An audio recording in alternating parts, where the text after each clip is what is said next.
straight ahead on the Sean Payton Show. Victory in Buffalo. The Saints beat the Bills 27-7. All your highlights coming up. Plus, Coach gets us set for the Jets. And after 4 decades as the voice of the Dome, PA announcer Jerry Romig is receiving some big honors. We have his story. And what was Billy Miller up to on game day? You don't want to miss it. The Sean Payton Show starts now. Let's go!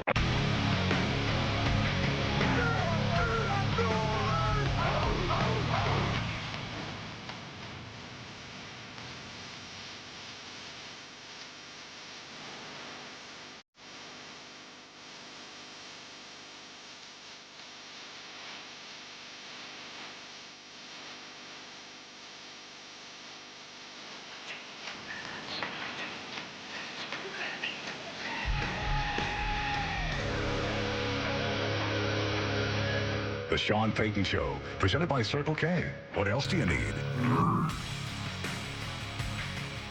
Hello, everyone. We're home to take on the Jets after another exciting win on the road. We are 3-0 now after the victory against Buffalo. Coach, 2 major wins on the road, and now we've got 3-0 versus 3-0 at home. So how exciting is that to bring all that energy back to the Dome for this matchup against the Jets? I think it's critical. I think it's important that we're playing this game in front of our home crowd. It's been forever since we played a home game, and it seems like it's been a long time with 2 East Coast trips. But I recall a game against Atlanta 3 years ago where you couldn't hear yourself think. That's the environment we're looking for from Saints fans this Sunday, and I think that'll be pivotal in this game. Well, I think you're going to get that kind of reaction. We've got lots coming up for you this show. Let's kick things off in Buffalo.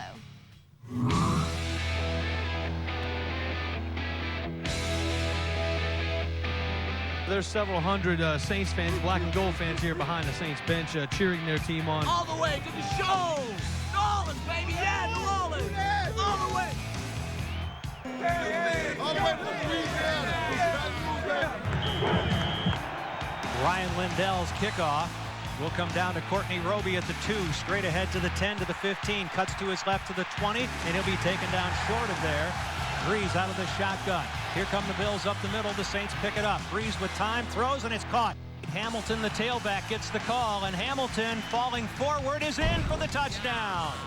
Edwards in the shotgun. He throws out on the left flat, and it's incomplete by Tyrell Owen. Jackson the lone setback. Edwards drops straight back, being rushed by Grant. He throws the football away. He's 5 of 5 on the season, and this is going to be a fake. And they throw it downfield, and it's caught, taking it into the end zone for the score. Roscoe Parrish awaits this punt. Parrish will field it at the 33.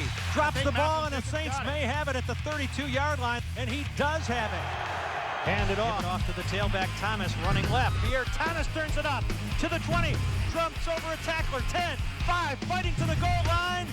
He's in! Pierre Thomas scores! A very dangerous Roscoe Parrish tries to go airborne at the 19, and Hamilton goes up in the air and puts him on his back. Left side with Pierre Thomas. That's where he goes now. Cuts it back 10, down to the 5. Pierre Thomas will score again. Pierre Thomas on a 19-yard touchdown run as the Saints put the final nail in the Bills' coffin. The Saints got the division lead with 3 wins and 0 losses. You got to take your hat off to this Saint defense. They held the Bills scoreless here today. Looking back at last week's game versus Buffalo, there's really a key sequence that I think distanced ourselves in that game and gave us the lead and maybe a little bit of breathing room in the 4th quarter to go ahead. This is a play on offense that we're running with good field position, and it's just a strong side lead running play. And you'll notice our tight end in this case is going to block out on this defender right here. And watch the fullback who's able to find his defender and get him down on the line of scrimmage. Pierre Thomas is playing at running back.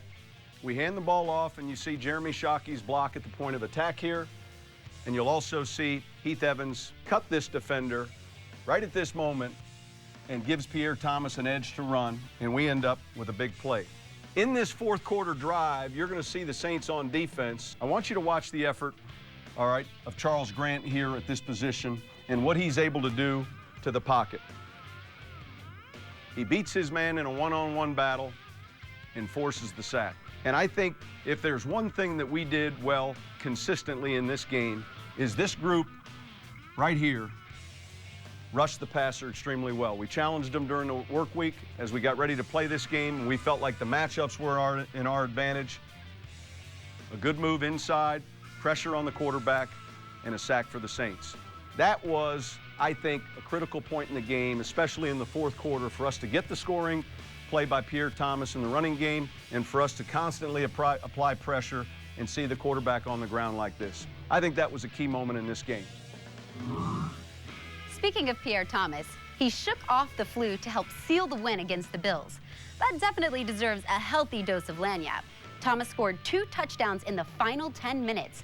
He finished with a career-high 126 yards rushing, all in the second half. Coach, last week in Payton's plan, you mentioned T.O. and him possibly being a threat to the defense. And then you guys go over there and you shut him down, ending his 185-game reception streak. What does that say about your defense? I don't think, Angie, anytime you play a guy like Terrell Owens, you think you're going to shut him down from a catch. But we did have a good game, and Greg Williams and his staff did a great job of planning for a talent like him. But it really starts with the guys up front. We got a good pressure on the quarterback. The secondary did a great job with their coverage. And in the end, we did enough defensively to keep them a little bit at bay. Well, it's a new year and clearly a new D. 3-0, and the defense is a force to be reckoned with. In Buffalo, Greg Williams' Army came armed with all the right weapons.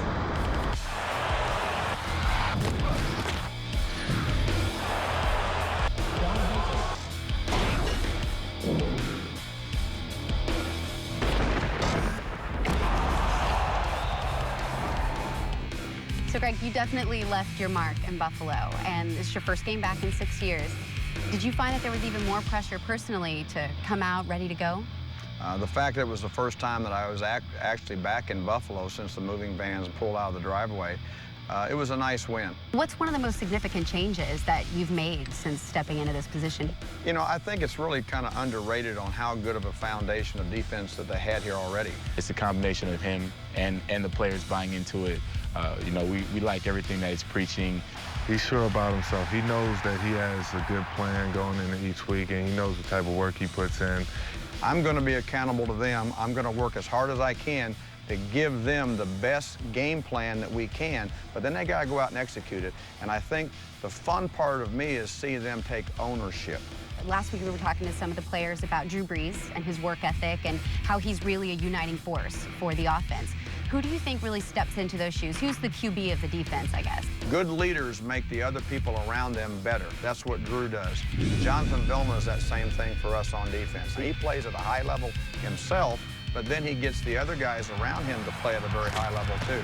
So it's been fun to see that in the practices between Jonathan and Drew. I'm around a good group of guys. You know, they want to get better, they want to play, they want to be aggressive, and they want to do well on defense.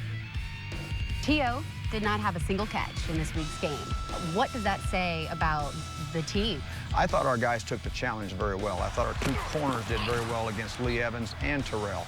But anytime you get a guy that likes to talk as much as he does, our guys found out that he went to a party on Friday night. Our guys kind of took that personal a little bit.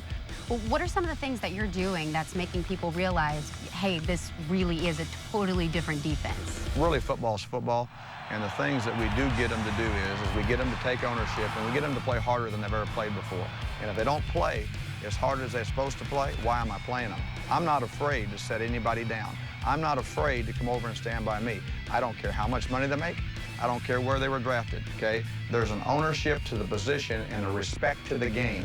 And when you step inside the white lines, you better respect this game, because this game's been going on a long time before us and a long time after us. There's only one way to play, and that's all out if you're going to be a Saints defensive football player. And I think the Saints fans and the Saints city of New Orleans, deserves a championship after all the long years. Those are what we're looking to do. Don't go anywhere. We've got lots more coming up on the Sean Payton Show. Coming up, the Saints open their hearts to some special fans. Plus, he's been the Superdome's PA announcer for 4 decades, and he's never missed a game. And we'll tell you who's getting 2 of Coach's tickets to a home game later in the show.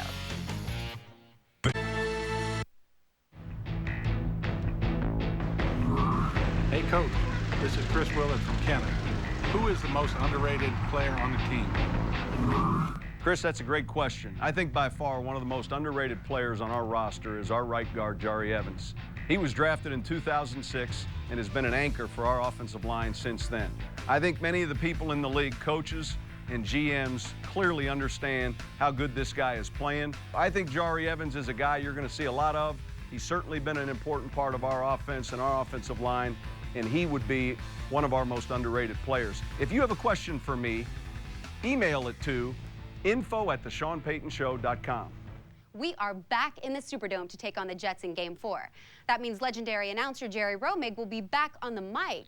This is his 41st season as the voice of the Saints, and you can bet it has been quite a ride. On your way home tonight at any area Circle K, get 3 2-liter Coke products for just $2.99. My name is Jerry Romig, and I am the PA announcer for the New Orleans Saints. 41 years. Thank God have not missed a home game yet. First and 10, Saints, 28.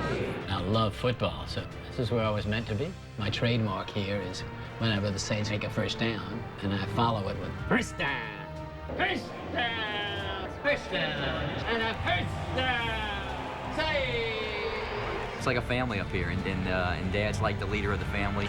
There's only 32 teams in the NFL. How many guys do this, and how many people get to work with their dad? I think that his voice, the fans feel like it's part of the stadium, it's part of the Saints. Coming back to, 4 years ago after the storm, people felt like that this was part of having him up here. To know that you are part of the atmosphere and you contribute to that atmosphere, it's crazy. To be here the night of the Atlanta game, to feel the pulse, the excitement in this stadium that night, this place exploded.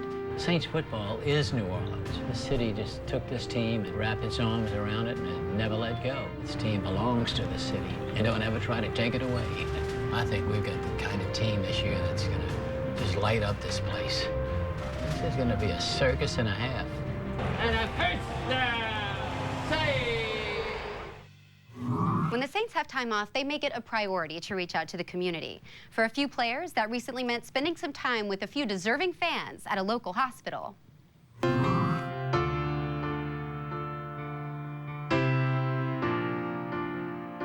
Every time I step out and I see a kid that is struggling, going through some pain, and still able to put a smile on his face or her face, I start to think, wow, if I was in that position, how would I be? Nice to meet you. My name's Usama. You ready for the game on Sunday?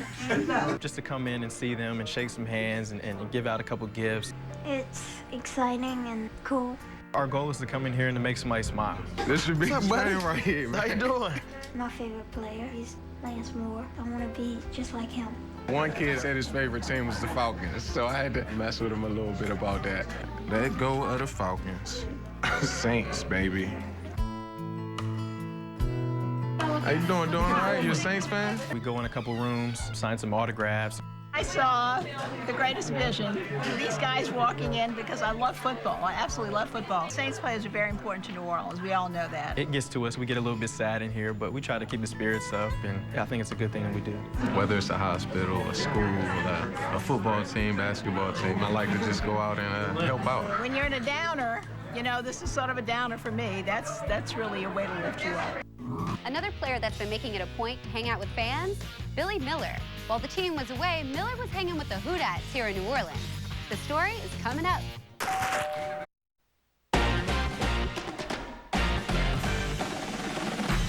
All right, Coach, James Vanderbeek here. Congratulations on a great season so far. You're 3-0 after the Buffalo game, but I gotta know, you got the Jets coming to the Dome. They're 3-0 too. They got a rookie quarterback. Mark Sanchez doesn't seem to know how to lose in this league yet. How are you going to handle him? James, that's a great question, and it's a great challenge for our defense. Mark Sanchez has taken this league by storm. In his first 3 weeks, he's provided leadership for the New York Jet offense, both with his passing arm and his feet. I kind of wish we were playing you a quarterback with Varsity Blues, but unfortunately, we've got to deal with this number 6, Mark Sanchez. This play you're going to see from last week is a snap in which Tennessee is going to commit to a pressure. They're going to send these defenders. The problem is they lose contain, and the quarterback, Mark Sanchez, is able to step up in the pocket. He takes the shotgun snap, and right at this point, he sees an area of a lot of green turf. That's not good for the defense. So you see him with confidence tuck the ball away and just get to the goal line. and score a touchdown. Now, the next clip we're going to look at here is just a traditional pro weak set. So we put the halfback behind the quarterback, and the fullback is offset in the weak position. He's going to take a 5-step drop, and you're going to see him target this weak side receiver on what we call a skinny post. He does it in a 5-step rhythm and throws it extremely accurate to the ex-receiver here for a big play. Just a little play fake, but in rhythm. He's very comfortable, and I think extremely accurate. When we scouted Mark Sanchez at USC, he was the top quarterback on our board, and we felt anybody who was going to get this player was going to have a promising young player for a long time. They end up taking the ball down to about the 11-yard line, and that's a big play. This plan for our defense and for our team in containing this quarterback and this offense is certainly a part of the Payton's plan.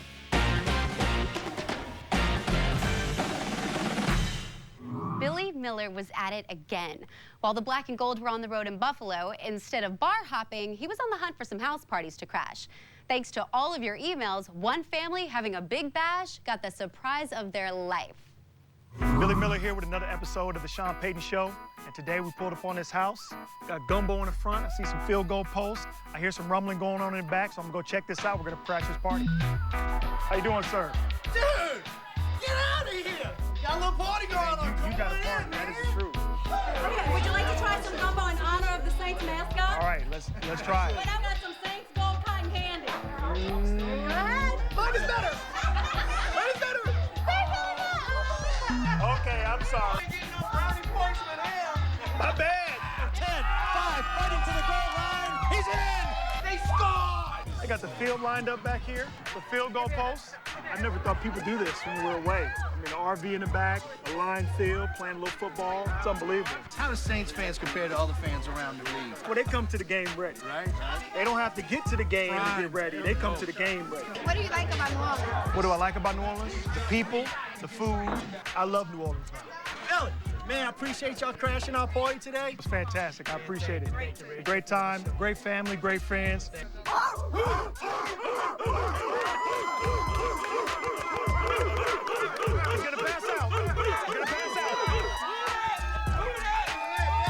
Awesome. Thanks, guys. Thank you. That was awesome, man. Best part about it, chicken wrapped in bacon. Fantastic. Check out our website for more of Billy Miller. That's theSeanPaytonShow.com. Before you set up shop outside the Dome, you'll want to see what we've got cooking on the grill. But first, Saints trivia. Who holds the NFL's record for longest field goal? The Sean Payton Show is brought to you by Frost Brewed Coors Light, the world's most refreshing beer. Who holds the NFL's record for longest field goal? Mark Madison. Can I pass this one or go to the next one? It's Jason Elam and guy from the Saints, Tom. Dempsey. We got that one. Answer, Tom Dempsey. I know all you tailgaters out there are more than ready to party outside the Dome. And before you get cooking, you have to check out this great grilling recipe. This is Gridiron Grub. Hello, I'm the lucky chef, John Besh from Restaurant August here in New Orleans, and we're here to cook up some chicken wings today. So I've trimmed the chicken wings so that basically have the wingettes and the dry.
Really light. Just gonna let those fry away. We want to leave them in till they're deep, dark, kind of mahogany, brownish. As you pull them out, you just dip them into the glaze, and then they're ready to go. You can serve the glaze on the side, but I kind of like them really sloppy. We'll let the girls get started on these, and so be sure to tune in next week for more tailgating recipes. And I'm John Besh, and this is Danielle, and this is Heather, and we'd love to see you. Hi. All right, let's go enjoy. You can find that recipe and much more at our website, theSeanPaytonShow.com, and check us out on Facebook and Twitter. Plus, Angie, we have found our first true saint. Derek Champagne is getting 2 of my tickets to a home game. He served overseas in the Marine Corps for 5 years and just got back a month ago, so we'd like to honor him for his service. If you know someone who's gone above and beyond, email us their story to info@theSeanPaytonShow.com. We've been getting a great response in email about your coaches' tickets, so that's super exciting. And what else is exciting is that it's a big, big week for the NFL. I think, Angie, this week, the NFL has done a great job of supporting breast cancer awareness. I've got a pin on. A lot of the favorite players the fans have will be wearing shoes like this. Drew Brees will be in the pink shoes, a lot of pink gloves. You'll see a ton of support from our league and including our Saints players when it comes to this game. Well, that's a great show of support. And it's a big week for the Saints, too. We are so happy to have you guys back home at the Dome. Angie, that's most important. And we've challenged our fans before, and we are throwing out a challenge this weekend. Crowd noise at the Superdome in a game like this with 2 3-0 teams will be amazing. We look forward to the atmosphere. Well, I think you're going to get it. Thanks for joining us. We'll see you next week.